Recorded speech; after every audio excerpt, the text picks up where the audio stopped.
Hello दोस्तों, MS classes में आप सबका स्वागत है। आज हम लोग फिजिक्स का जो है अति लघु उत्तरीय प्रश्न फिर एक बार लिए हुए हैं। अभी तक हम लोगों ने इसके कुछ क्वेश्चन किए हुए थे, आज जो है 15वें नंबर से करेंगे। तो सीधे से चलिए आइए क्वेश्चन को करते हैं। लिखा है किसी चालक कुंडली धारामापी का अमीटर और वोल्टमीटर में रूपांतरण कैसे किया जाता है। चालक है कोई या चल कुंडली लिखा हुआ है, किसी चल कुंडली में कोई चल कुंडली है, धारामापी को अमीटर और वोल्टमीटर में रूपांतरित करने कैसे किया जाता है, ये क्वेश्चन में पूछा था। सिंपल सा है, एक नंबर का है, एक लाइन लिख देंगे हमारा नंबर मिल जाएगा। सीधे लिख देंगे बस इसका कि धारामापी को श्रेणी क्रम में जोड़ दिया जाता है। धारामापी को क्या करेंगे हम लोग, धारामापी को हम लोग श्रेणी क्रम में जब जोड़ देंगे तो हमारा रूपांतरण हो जाएगा। कैसे पूछा है बस इसमें, तो एक नंबर का है तो एक नंबर के हिसाब से हम लोग आंसर भी लिख देंगे बस। अब देखिए यहाँ पर 16वां प्रश्न लिखा है चुंबकीय फ्लक्स का मात्रक वविमा लिखिए। तो चुंबकीय फ्लक्स का जो मात्रक हमारा होता है वो हो जाएगा न्यूटन मीटर। मात्रक क्या होगा, न्यूटन मीटर प्रति एम्पियर, न्यूटन मीटर प्रति एम्पियर होगा। या दूसरा मात्रक इसका वेबर होता है, किसका, चुंबकीय फ्लक्स का मात्रक वेबर कह सकते हैं या न्यूटन मीटर प्रति एम्पियर भी कहा जाता है। और इसकी विमा की बात करें तो विमा हमारा होती है ml square T square a⁻⁻1, ये हमारी विमा होती है। इस तरीके से जो हमारा 16वां प्रश्न भी हो गया। अब देखिए यहाँ पर प्रश्न संख्या 17 लिखा है कि प्रत्यावर्ती धारा के वर्ग माध्य मूल मान, जिसको हम लोग IRMS भी कहते हैं, तथा धारा के शिखर मान I0 में क्या संबंध है। अब देखिए इसमें धारा के मान में I0 और IRMS में संबंध पूछा हुआ है, बस एक नंबर का है, फॉर्मूला ही पूछा हुआ है। इस पर न्यूमेरिकल भी आपको मिलेगा परीक्षा में। IRMS इक्वल्स टू I0 के बटा में √2, ये हमारा क्या होता है, फॉर्मूला होता है। इस तरीके से जो हम लोग इसको बस लिख देंगे हमारा एक नंबर मिल जाएगा।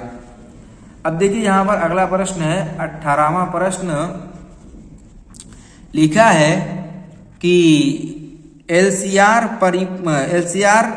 प्रत्यावर्ती धारा परिपथ में शक्ति गुणांक का सूत्र लिखिए। आप लोग जो है पूरा लेसन पढ़े ही होंगे, हम लोग यहाँ पर इस वक्त केवल पेपर के अंदर आने वाले क्वेश्चन को डिस्कस कर रहे हैं। LCR परिपथ में शक्ति गुणांक का सूत्र लिखना है।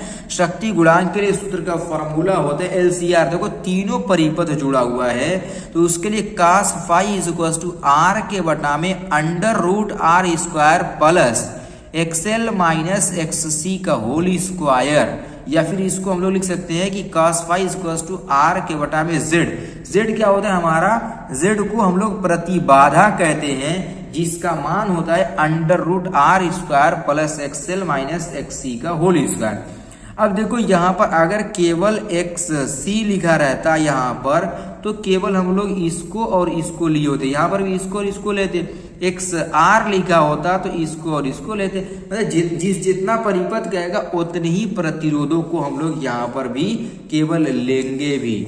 अब देखिए यहाँ पर आज का 19वां प्रश्न लिखा है। 19वां प्रश्न कि अनुनाद की स्थिति में, किसकी, अनुनाद की स्थिति में श्रेणीबद्ध LCR परिपथ की प्रतिबाधा का मान क्या होगा।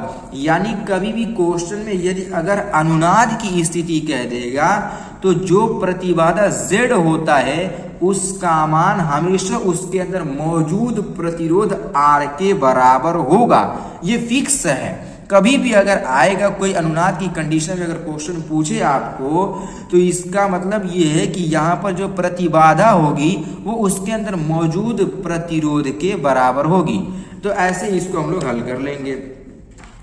अब देखिए एक प्रश्न और 20वां प्रश्न हम लोग देख लेते हैं। लिखा है कि वैद्युत चुंबकीय तरंग के 2 गुण लिखिए। यहाँ पर वैद्युत चुंबकीय तरंग के 2 गुण लिखना है। देखिए यहाँ पर पहला गुण मैंने लिखा है कि ये प्रकाश की चाल से चलता है।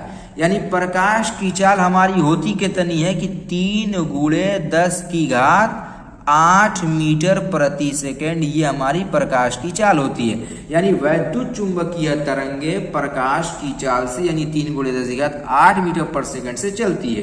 दूसरी इसका गुण है जो प्रॉपर्टीज है, ये अनुप्रस्थ तरंगे हैं। दो गुण इसके अंदर पूछा है।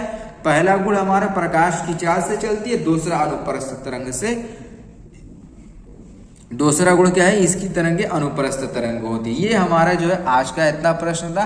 अब हम लोग अगले लेक्चर में लेकर के आएंगे।